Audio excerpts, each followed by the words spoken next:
గ్రహ గమనాల దృష్ట్యా ఈ వృషభ రాశి వారికి సెప్టెంబర్ మాసం 2026లో మరి మాస ఫలితం ఎలాగుంటుందో వివరిస్తున్నాను, జాగ్రత్తగా వినండి. ఆర్థిక పరిస్థితి చాలా మెరుగ్గా ఉంటుంది. కావలసినటువంటి వస్తువులు కొనుక్కునేటువంటి అవకాశం మీకు లభిస్తుంది. గృహ మార్పిడి కూడా జరగవచ్చు.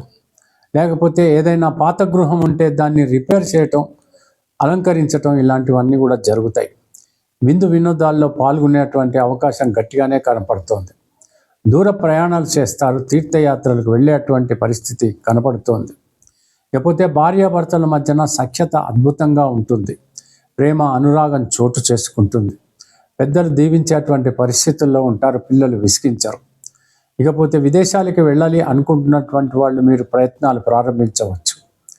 అవకాశాలు బాగుండి ఆ తర్వాత మీకు అర్హత ఉండి వాతావరణ పరిస్థితులు బాగుంటే తప్పకుండా మీ ప్రయత్నాలు కొనసాగించండి.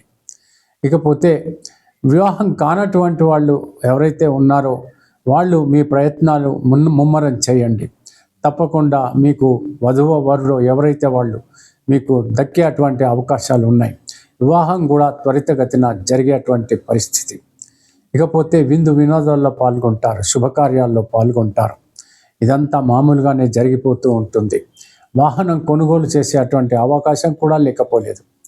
తర్వాత ఇంకొక విషయం ఏంటంటే, ముఖ్యంగా వ్యాపార రంగంలో ఉన్నటువంటి వాళ్ళకి ఏమాత్రము మీరు నిరాశపడాల్సినటువంటి అవసరం లేదు.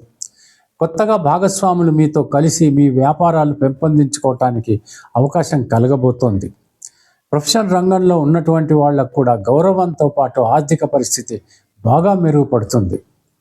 ఇలాంటి ఈ మాసం అంతా కూడా ఈ యొక్క వృషభ రాశి వాళ్ళందరూ కూడా ఎంజాయ్ చేయాలి అంటే దైవ ప్రార్థన చాలా ముఖ్యం.